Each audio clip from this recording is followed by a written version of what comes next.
Chapter 19 is rights, and we're just going to talk about Section 2, as many of the other parts of the chapter are already talked about for basic other concepts from other chapters. So, today we're only talking about freedom of religion. The government in the United States may not establish a religion or prefer a religion. So the United States cannot create something brand new, and they cannot prefer a religion. So they cannot say only Catholics can vote. That's not correct. That's not right. You get to Utah, places like that cannot establish a religion too, because it goes against the Second Amendment, not the Second Amendment, the First Amendment of the United States. Okay, the Free Exercise Clause. The United States may not stop you from doing your religion as long as you are being a nice person about it.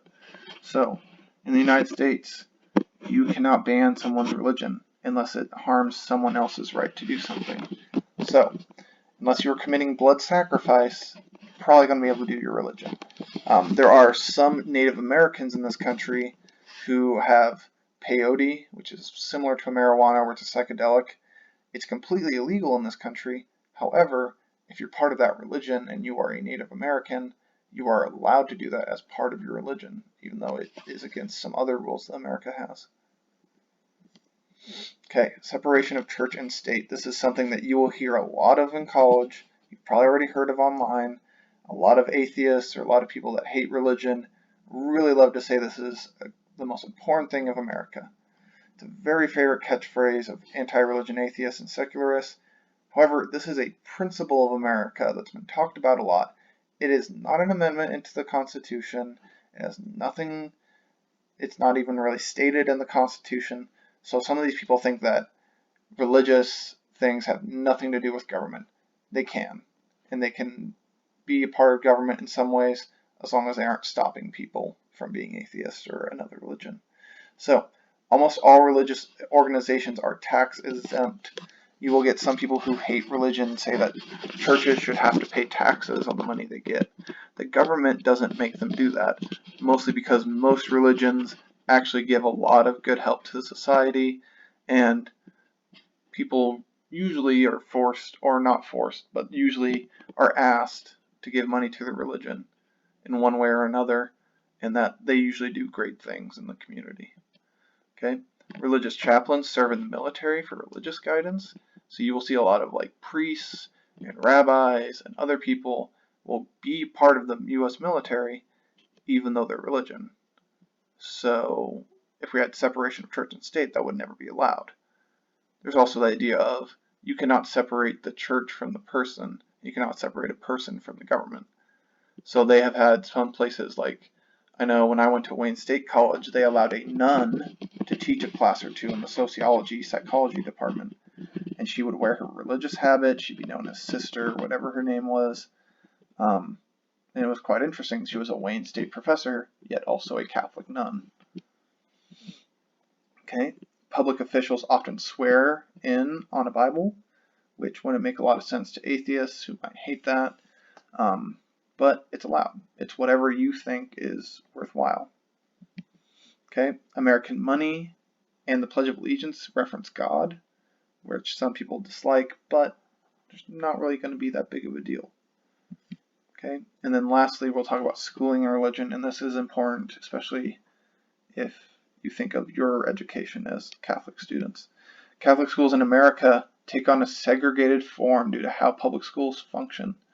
So we are separated from the rest of the public school system. However, we might still be able to get some money. Most schools in the late 1700s and 1800s were really Protestant schools. They said Protestant prayers, they had histories that hated the Catholics, and the Catholic communities decided if we want to have the freedom to be ourselves, we have to separate. Now, some of it today is separation, of course, because you want to have all the Catholics together. But today, you might think of Catholic schooling as a great idea for not only your religious aspects, but also they function much better than the public schools. Okay, there's a famous court case called Pierce versus Society of Sisters. Society of Sisters, obviously being the Catholic school.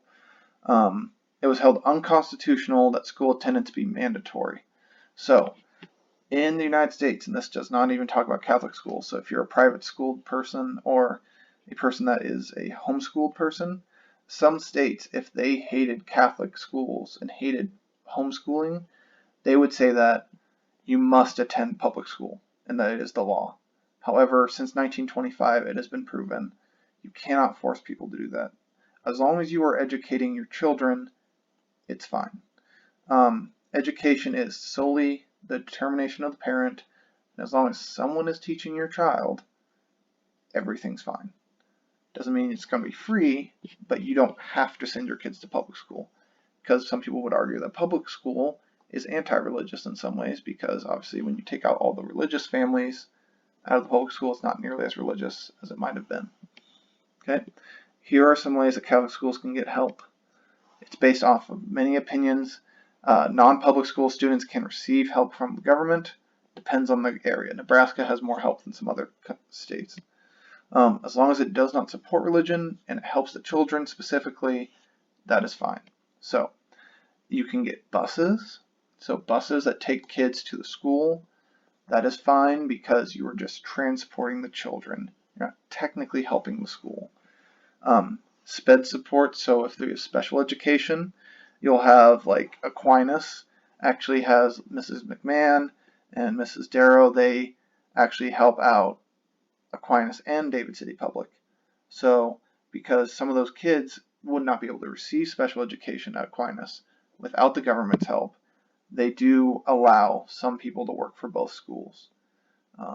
Aquinas is actually very unique. I don't know of almost any other school that allows someone to work for the public school and the Catholic school at the same time.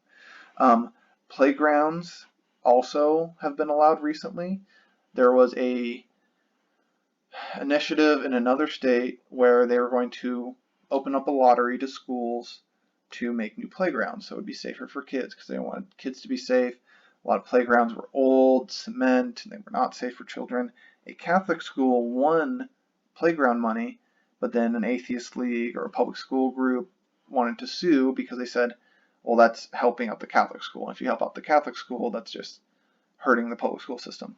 It was actually allowed by the court system because they determined the kids are going to play. If we get them the new rubber playground, that's just good for everyone, and that's not a big deal. Religious courses are not allowed to happen during school hours. However, a religious club can happen after school, but without a paid staff member. So, if you're at a public school and you have an assistant football coach who runs a Christian Bible study after school, that's perfectly fine. However, you cannot have a paid staff member run a religious organization. Sometimes it depends on the area. If they are not paid extra money, it's allowed, but most of the time, if you are paid by the school, they consider you to be working 24/7, 365. You're working all year round, and any amount of time you take is time away from your normal job of teaching students.